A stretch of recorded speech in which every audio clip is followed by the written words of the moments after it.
India to help develop Colombo, Trincomalee Ports, Foreign Secretary S Jaishankar.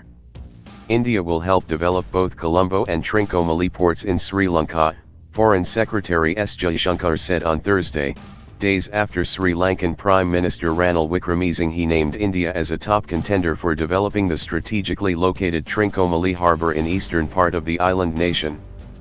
The development potentially extends India's outreach in the Indian Ocean, where China is pursuing an expansionist policy. India is also helping build road and rail projects in Sri Lanka, Jaishankar said while addressing at a workshop titled Connecting the Bay of Bengal, India, Japan, and Regional Cooperation, organized by the India chapter of global think tank Carnegie India.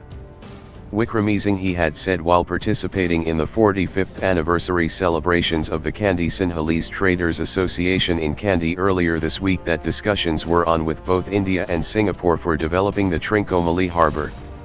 Japan will also play a role in building the Trincomalee port, said people aware of the matter. Unlike the previous Mahinda Rajapaksa regime, the current regime in Colombo since 2015 has sought to balance its policy between India and China, giving India a stake in Hambantota Airport, Colombo Port Project and a key expressway, besides preventing Chinese submarines in Sri Lankan waters in the backdrop of loans from Beijing that have pushed Sri Lanka into debt trap. India, in collaboration with Japan, has sought to develop infrastructure and connectivity projects in the Bay of Bengal region including Andaman Islands amid China's outreach to South Asia through One Belt One Road, OBOR, initiative.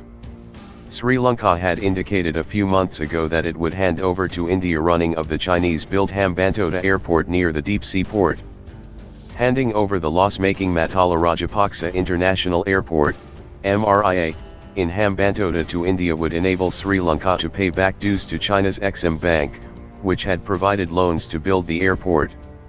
There are reports that India could invest $205 million in MRIA for a 70% share for 40 years.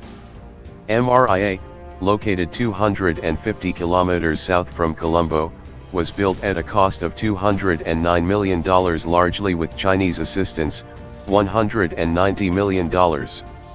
By the end of 2016 MRIA suffered a loss of nearly $113 million, according to Sri Lankan government.